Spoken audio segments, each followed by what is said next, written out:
नमस्कार। आजचा जो विषय मी आज घेणार आहे, तुमच्यासमोर मांडणार आहे, हा सर्वांचं आरोग्य चांगलं राहण्यासाठी मी विषय मांडणार आहे। कोरोना लसीकरण करावं की नाही, कोरोना नेमका काय आहे।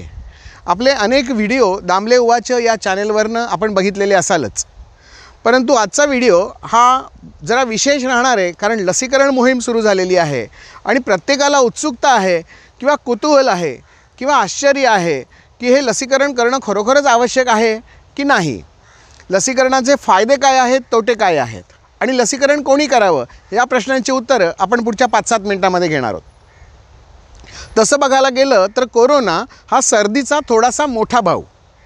म्हणजे कसं आहे, गौरी नावाची एक मुलगी आहे, लग्न झाल्यानंतर तिचं नाव काही पार्वती, रंभा, उर्वशी काहीतरी ठेवलं। मूळ गौरी बदलेल का? कदापि शक्य नाही। गौरी ही गौरीच राहणार, तिच्यात आणखीन 2 गुणांची अवगुणांची भरच पडेल। लग्नानंतर पहिली 2 वर्ष ती सांभाळून राहील आणि नंतर तिचे ओरिजिनल गुण दिसायला सुरुवात होणार आहेत। अगदी तसंच या कोरोनाचं आहे। ही मूळची सर्दी नावाची ही एक नवयुवती होती, म्हातारीच होती म्हणा तशी, कारण कित्येक वर्ष आम्ही या सर्दीला बघतोय। परंतु आता ह्या चायनीज मेथडने हिला नवयुवती बनवलं आणि तिचं नाव कोरोना असं करून टाकलं आणि त्यामुळे ह्या कोरोनाविषयी प्रत्येकाला आकर्षण काय आहे त्याचं हे एवढं, त्याचं एवढं, ह्याला असं आयसोलेशन लागतं, सर्दी झाली तर दुर्लक्ष करायचं नाही, ताप आला तर SpO2 लेवल।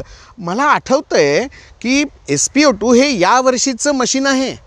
गेल्या वर्षी जेव्हा सर्दी झाली तेव्हा आम्ही कोणीही डॉक्टरनी कुठच्याही रुग्णाचं SpO2 चेक करून बघितलेलं नाही, ऑक्सिजन लेवल चेक केलेली नाही। साध्या सर्दीसाठी म्हणतोय मी।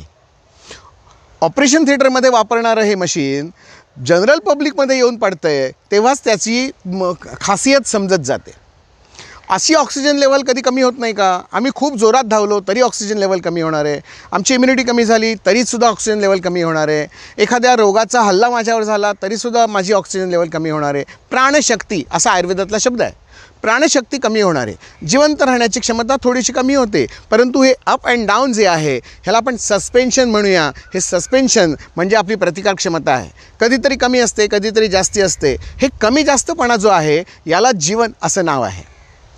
आपण ते ECGची एक लाईन आपण बघितली की नाही, पिक्चरमध्ये दाखवतात बघा, एक अशी लाईन, एक अशी लाईन, पुन्हा अशी लाईन आणि अशी सरळ लाईन। ही जेव्हा लाईन सरळ येते तेव्हा काय समजतं? खेळ खलास, डेड। म्हणजे जेव्हा लाईन सरळ येते तेव्हा खेळ खल्लास असतो आणि जेव्हा हे अप अँड डाऊन असतो ह्याला जीवन असे नाव। म्हणजे काय, जीवनामध्ये असे चढ उतार पाहिजेच असतात। कधीतरी प्रतिकारशक्ती हाय लेवलला असेल, कधीतरी डाऊन असेल, कधीतरी प्रेशर वाढलेलं असेल, कधीतरी कमी झालेलं असेल, कधीतरी कॅल्शियम वाढलेलं असेल, कधीतरी कमी असेल, कधीतरी थायरॉईड वाढलेलं असेल, कधीतरी कमी असेल। हे जे सस्पेन्शन आहे, हे जे कमी जास्तपणा आहे, हेच तर जीवन आहे आणि हेच तर आपल्या शरीरातल्या सगळ्या हॉर्मोन्सचं, ग्रंथींचं काम आहे। जेव्हा आवश्यक असेल तेव्हा जास्ती सिक्रेट करायचं आणि जेव्हा आवश्यक नसेल तेव्हा त्याला स्टॉप करायचं, कमी प्रमाणात सिक्रेट करायचं। आपल्या घरात 5 माणसांचं जेवण रोज करतोय त्याचा शिधा ठरलेला असतो, परंतु माणसं अचानक 10 झाली तर शिध्याचं प्रमाण तसं वाढेल। माणसं 2च असतील तर शिध्याचं प्रमाण कमी होईल। याला जीवन ऐसे नावं। अरे तसंच आहे कोरोनाचं। तुमच्या शरीरामध्ये ऑक्सिजन लेवल किती आहे हे शरीर ठरवेल, जशी गरज असेल तसतशी तुमची ऑक्सिजन लेवल वाढवून देईल शरीर। प्राणायाम करा नियमितपणे, कोरोनाला घाबरायचं नाही आहे, कोरोना के साथ जीना पडेगा। आणि हे असंच आहे, गोवर, कांजिण्या, गालगुंड ह्यांचं लसीकरण होऊन गेलं, अजूनही हे रोग आहेतच। देवीचं उच्चाटन झालं, मान्य करूया, परंतु बाकीचे रोग लसीकरण करून देखील तसेच आहेत। त्यात कोरोनाची एक भर पडणार आहे। लसीकरण कोणी करावं? ज्याच्या मनात प्रचंड भीती आहे त्यांनी लसीकरणाच्या रांगेत जाऊन उभं राहावं आणि लसीकरण करून घ्यावं, कारण भीती हा तुमच्या शरीरातला सगळ्यात मोठा आजार आहे आणि जर भीती मनात असेल तर केव्हाही तुमची ऑक्सिजन लेवल कमी होऊ शकते। आणि म्हणून ज्यांच्या मनात भीती आहे त्यांनी लसीकरण करून घ्यावं, अगदी कितीही पैसे देऊन करून घेतलं तरी चालेल। परंतु माझ्यासारखा जो आहे निगरगठ्ठ, ज्याच्या मनावर कसलाही परिणाम होत नाही, कठीण किती पुरुष हृदय बाई असं म्हटलं तरी चालेल, परंतु एकदा जर माझ्या मनात प्रचंड ताकद असेल, माझ्या मॉरल व्हॅल्यूज जर हाय असतील आणि ह्या कोरोनाचं मला काहीच नाही, मी असा उडवून लावेन अशी ज्याची धारणा असेल त्यांनी लसीकरणाच्या फंदात पडू नये। अशी माणसं जाणारच नाही आहेत। हे कसं असतं माहिती, कुंपणावरचे कावळे जे असतात ना, हे जास्ती घाबरतात आणि घाबरवतात देखील दुसऱ्यांना।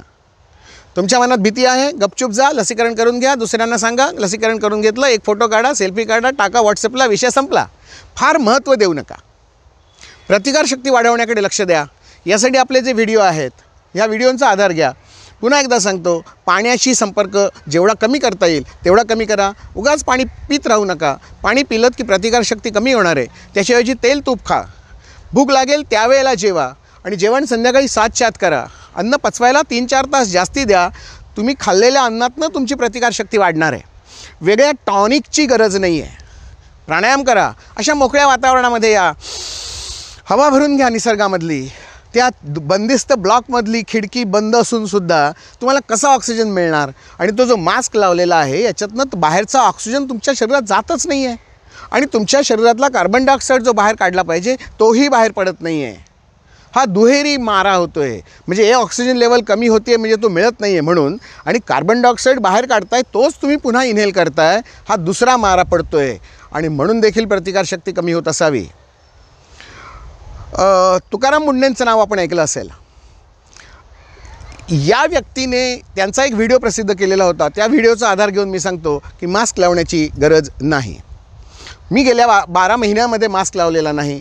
माझ्या 12,000पेक्षा जास्ती पेशंटना मी हात लावून तपासलं आणि सॅनिटायझरसुद्धा आता तीर्थ म्हणून घेतलेलं नाही. तरीसुद्धा माझी प्रतिकारक्षमता चांगली आहे. माझा स्टाफ सगळा खूप छान हेल्दी आहे. माझ्याकडनं हात लावून गेलेले पेशंट देखील हेल्दी आहेत. याच्यातला एकही रिटर्न माझ्याकडे आलेला नाही. घाबरू नका. घाबरून जाण्याची आवश्यकता नाही. प्रचंड विश्वास आतल्या शक्तीवर ठेवायचा. मला काही झालेलं नाही, मला काही होणार नाही असं रोज रात्री झोपताना 11 वेळा 12 वेळा म्हणावं, 21 वेळा. मनाला शांत करा. काही झालेलं नाही, काही होणार नाही. ही जेव्हा 2 वेळा नकारार्थी भावना येते तेव्हा ती आत जाताना सकारात्मक बनून जाते. कायम सकारात्मक राहा. छान प्राणवायूचा पुरवठा शरीराला करा. चांगला आहार तुम्ही घ्या. षड्रसात्मक आहार पाहिजे. अगदी आंबट, गोड, तिखट, खारट, कडू, तुरट सगळ्या चवींचं जेवण घ्या. तेल तूप जेवणामध्ये भरपूर वापरा. आणि असं जर असेल तर तुमची शक्ती चांगली असते. तुम्हाला वेगळ्या लसीकरणाची गरज नाही. अहो, त्या लमण्यांच्या मुलाला लसीकरणाची गरज आहे असं वाटतंय तुम्हाला? पोलिओचे ड्रॉप दिले जात आहेत, देवीचे ड्रॉप दिले जात आहेत, मान्य आहे. पण पोलिओचं समूळ उच्चाटन अजून नाही झालेलं. आता रोटरी क्लबच्या पुढाकाराने किंवा काही आंतरराष्ट्रीय संघटना पुढे येऊन पोलिओचे ड्रॉप्स तयार करून त्याच्यावर किती खटाटोप करायला लागतो आहे हे आपण बघतो आहे. कोरोना पुढच्या 10 वर्षात जाईल असं मला प्रामाणिकपणे वाटत नाही. तो राहणारच आहे. त्याच्या बरोबरीनं आपण जगायला शिकलं पाहिजे. त्यासाठी स्वतःची शक्ती वाढवा. 3 शक्ती असतात: शारीरिक शक्ती, मानसिक शक्ती आणि आध्यात्मिक शक्ती. जे आत्ता मी उपाय सांगितले आहेत हे सगळे शारीरिक शक्तीसाठी. मानसिक शक्तीसाठी आत्ताचा हा व्हिडिओ की काही झालेलं नाही, काही होणार नाही असं आपल्याच मनाला समजावून सांगायचं. आणि आध्यात्मिक शक्ती, आपली कुलदेवता आपल्याबरोबर जर असेल, सर्वश्रेष्ठ शक्तिमान परमेश्वर जर मी माझ्याबरोबरच ठेवलेला असेल, सतत मी जर त्याला हाक मारत असेन, त्याच्या रेंजमध्ये मी जर असेन तर मला घाबरण्याचं कारणच नाही. कारण मृत्यू हे अंतिम सत्य आहे. जेव्हा यायचा तेव्हा तो येणार आहे आणि तुम्ही कितीही पळून जायचा प्रयत्न केला तरी तुम्हाला तो सोडणार नाही. मृत्यू येतो तो कर्मसिद्धांतानुसार येतो. तुम्ही पूर्वजन्मामध्ये जी काही कर्म केलेली आहेत, पाप जे काही केलेलं असेल त्याच्या अनुसार तुम्हाला जे काही चित्रगुप्ताने लिहून ठेवलेलं असेल तेव्हा मृत्यू येणारच आहे. Accept it and go ahead. घाबरता कशाला? नमस्कार.